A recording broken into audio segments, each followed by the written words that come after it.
Video like जरूर कर लीजिए और ऐसे वीडियो लगातार फ्री में पाने के लिए चैनल को तुरंत सब्सक्राइब कर लीजिए और बेल आइकन को जरूर टैप कर लीजिए ताकि आगे भी सारे वीडियो आपको मिलते रहे। यूट्यूब में फॉलो करते हैं तो प्लीज ये वाला फ्री टेलीग्राम चैनल जरूर ज्वाइन कर लीजिएगा। सारे नोटिफिकेशन सारे अपडेट यहीं पे आते हैं, ध्यान रखिएगा। नमस्कार दोस्तों, स्वागत है आप सभी का ऑनलाइन एग्जाम प्रिपरेशन पर which is the part of study for civil services.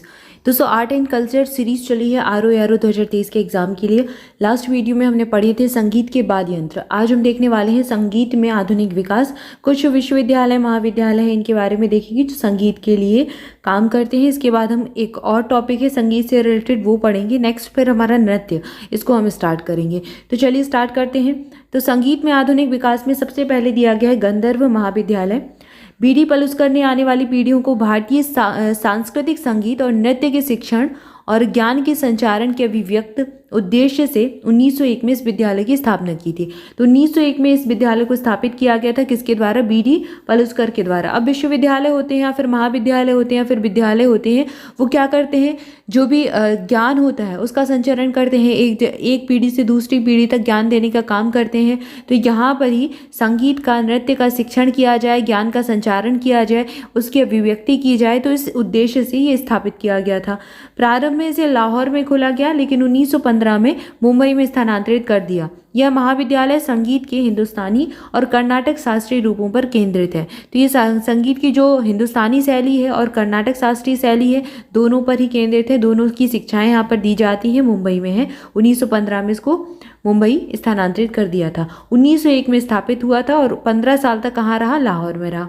इसके बाद प्रयाग संगीत समिति, यहाँ से प्रश्न पूछा भी गया है। इसकी स्थापना 1926 में हुई थी। हिंदुस्तानी शास्त्रीय संगीत में शिक्षा प्रदान करने के लिए इलाहाबाद में की गई थी। ये वैसे भी अब प्रयागराज इसका नाम हो गया है इलाहाबाद का, तो आप आराम से इसको समझ भी जाएंगे कि ये है कहाँ, तो उत्तर प्रदेश के प्रयागराज में है। अगला दिया गया संगीत नाटक अकेडमी। इससे प्रश्न बहुत बार एग्जाम में पूछा गया, अलग अलग स्टेट पीसीएस ने पूछा है। संगीत नाटक अकादमी की स्थापना कब हुई थी, ये भी पूछा गया। तो भारत सरकार द्वारा कला के लिए स्थापित पहली राष्ट्रीय अकादमी है 1952 में। 1952 अच्छे से याद रख लें। संगीत नाटक अकादमी 1952 में स्थापित हुई थी।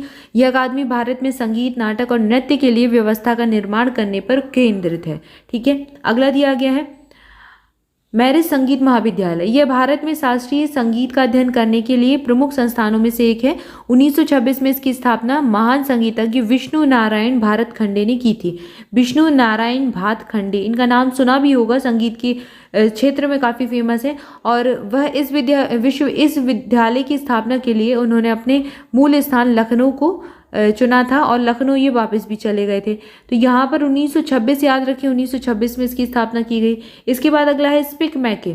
स्पिक मैके, किरण सेठ ने 1977 में स्पिक मैके समुदाय की स्थापना की और इस संगठन का पूरा नाम युवाओं के मध्य भारतीय शास्त्रीय संगीत और संस्कृति के संवर्धन के लिए सोसाइटी है। तो ये फुल फॉर्म हो जाएगा इसका, इतना इंपॉर्टेंट नहीं है, इसको बस याद रखें कि ये इसके द्वारा किया गया था, किरण सेठ 1977।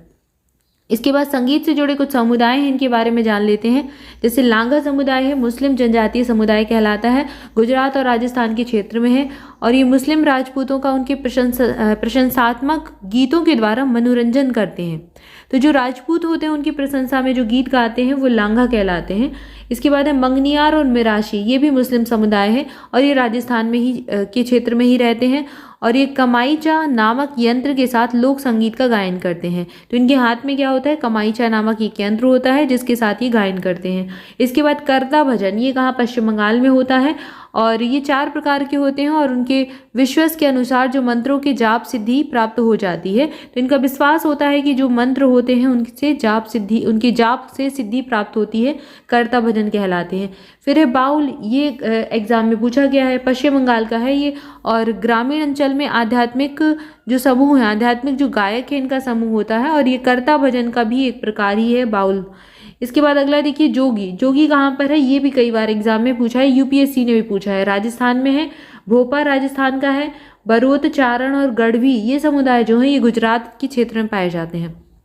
इसके बाद अगला समुदाय है मुरिया जनजाति।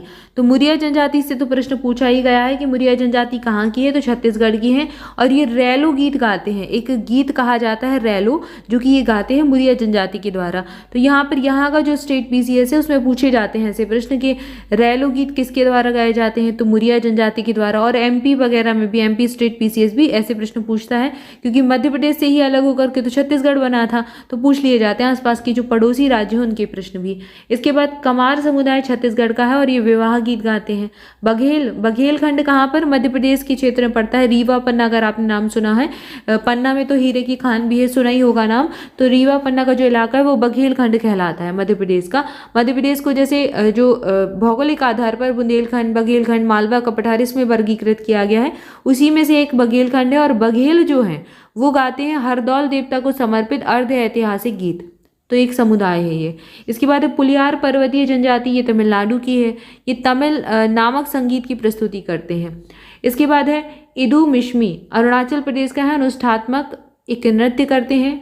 इसके बाद है मोकेन जनजाति, अंडमान निकोबार द्वीप समूह की है। ये प्रश्न ऐसे पूछ लिए जाते हैं, अंडमान निकोबार की जनजाति इदू मिश्मी कहाँ है, अरुणाचल प्रदेश में है।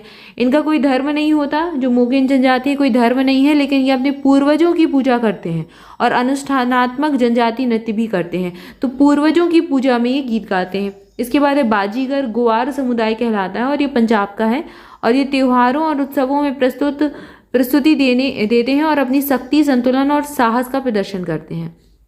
इसके बाद अगला टॉपिक है हिंदुस्तानी संगीत में 6 मुख्य रागों के आधार होते हैं और ये सब समय और ऋतु विशिष्ट होते हैं। मतलब समय और ऋतु की इसमें विशेषता होती है, समय और ऋतु के अनुसार ये गाए जाते हैं और विशेष प्रकार की भावना या फिर रस का आह्वान करते हैं। तो यहाँ पर वो जो राग होते हैं वो देखने वाले हम कि कौन सा राग किस समय गाया जाता है। और ये पूछ लेते हैं कभी, एक आध प्रश्न एमपी वगैरह में पूछा भी गया है। एक बार देख लीजिए सरसरी तौर पर, जैसे हिंदुस्तानी राग में, और ये हिंदुस्तानी संगीत पद्धति में ही मिलेंगे आपको। भैरव राग है, सुबह भोर का जो समय होता है उस समय गाया जाता है। हिंडोल राग प्रातःकाल गाते हैं।